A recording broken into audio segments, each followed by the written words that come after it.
3, 2, 1. Good morning, everyone. Today we will be looking at racial incarceration bias in these United States. So basically our problem, it starts with that the United States has its biggest prison system in the world, and this is further magnified when we look at the demographics inside, like the demographics of the prison population inside the prison systems. We can see that in their lifetimes, 1 out of every 17 white males will be incarcerated at some point in their lives. This is in stark comparison to the ratio seen with the males of African American descent, which is 1 to 3. As you can see, this is very clear. It's very evident that the African American population is starkly overrepresented in the U.S. prison system. The problem becomes apparent when one analyzes the high incarceration rates of African Americans through political, social-cultural, and economic sides and the negative effects that this has. So, through our individual research findings, we found that sentencing policies, implicit racial bias, and socioeconomic inequity are key factors as to why there is such an overrepresentation of the African American population inside prison in the United States. So one of the big things that as a result of that is a criminogenic effect. Basically, when an incarcerated individual is released from prison, they'll stumble upon this effect, which primarily affects those who committed low-level offenses and misdemeanors of the such. So basically, the criminogenic effect states that when a prisoner is released from their sentence, they'll find it hard to find employment opportunities and reincorporate back into society. This was an argument found by my counterpart Isa in her individual research report. And something that backs this up is that for ex-cons, the unemployment rate happens to be nearly 5 times higher than the unemployment rate of the United States general population. Due to this effect, it's not surprising that the national recidivism rate hovers at around 50%.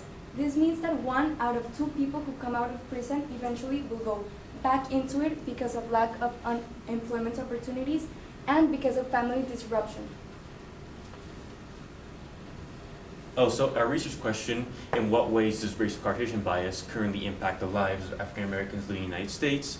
The answer to this question lies in our solutions, which will now be explained by my teammates. So, based on what Scott just presented, we came to the conclusion that ultimately the best way to reduce the collateral consequences that incarceration has and the criminogenic effect and its subsequent negative effects on communities of color is to reduce the number of people going into prisons. That is why we propose a 3-step plan. The first step would be to decrease reliance on detention. Congress and legislatures should pass alternative sentences that make it harder for people to go into prison, and they should explore treatment and probation as alternatives to prison time. For example, relying on probation would cost 1/20 the cost of what an average day in prison would. It would reduce recidivism by as much as 34%, and it would also allow the individual to continue attending work or school. And then community service programs would allow the person to be engaged with their community and to meet people that are in the same situation as they are. Furthermore, mental health or abuse treatment or drug abuse treatment should also be considered, as this would reduce recidivism by as much as 21 to 58% and would also prove to be less expensive. So now let's take a look at the example of the great state of South Carolina. Now, in 2010, South Carolina passed something. They eliminated the mandatory minimums for drug possessions. What else did they do? They also eliminated prison time for these drug possessions. Now, for South Carolina, did this work? Any reasonable audience would ask, did this work? Well, in fact, it did. The incarceration rate fell 11%. The crime rate fell 14%. And the property crime rate, it also fell 8%. However, we do see as how probation sometimes does not work for low-risk individuals who don't have that risk of going to prison afterwards. Sometimes probation has consequences that are negative, which is why we do have to look at every solution available. Additionally, in Texas, in 2011, the Texas legislature passed a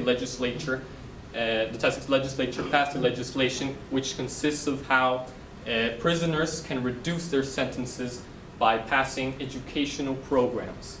This is a great way of not relying so much on detention and on prison sentences and incorporating more education for the prison inmates and for them to live a better life afterwards.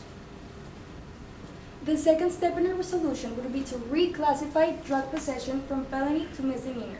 It is important for us to share what this implies. A misdemeanor carries a maximum sentence of 1 year in jail.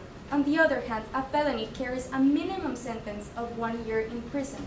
Furthermore, we chose to focus on drug possession because 80% of drug law violations are due to drug possession.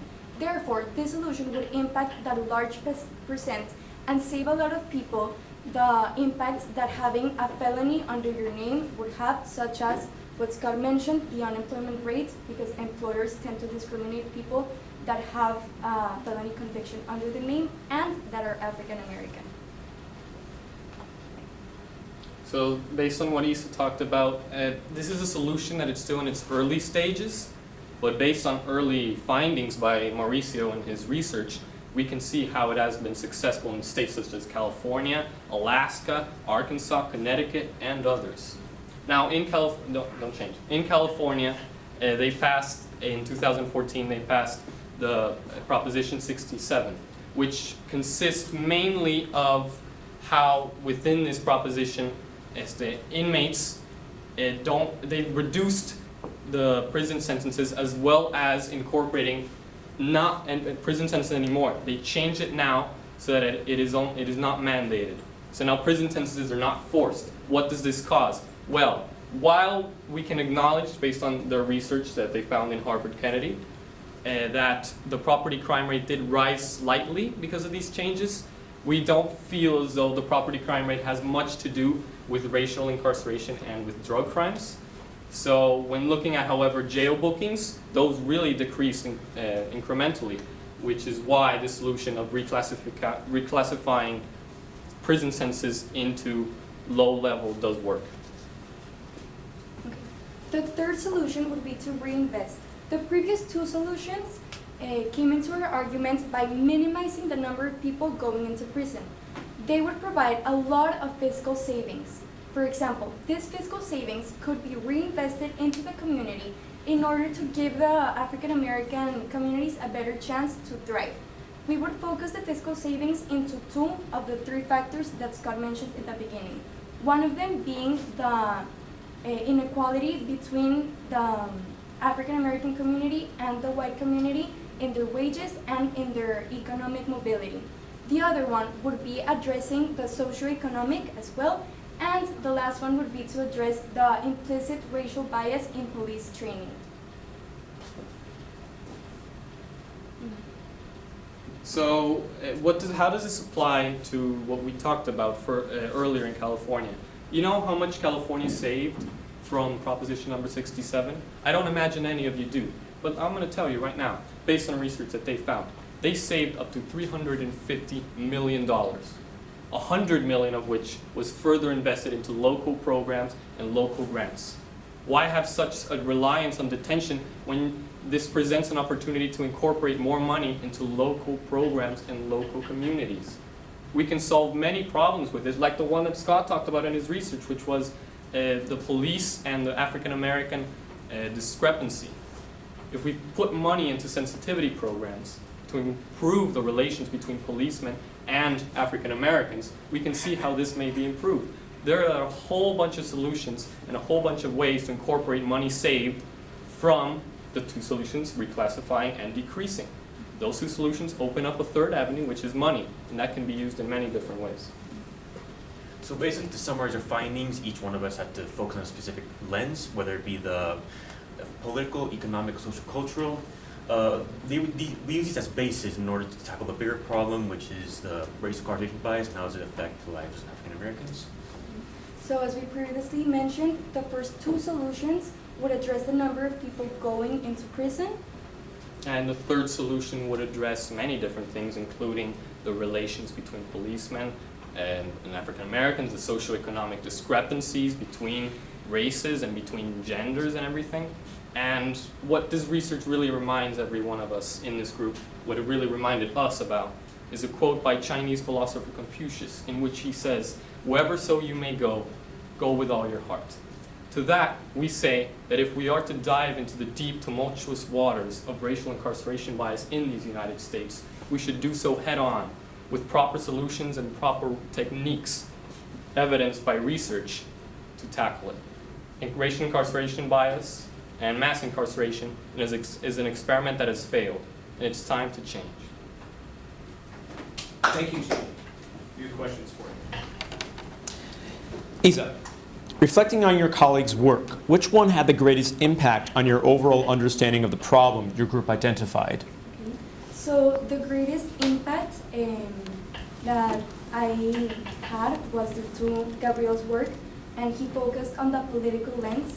He concluded that it is practices and laws that lead to this overrepresentation of African Americans in jail.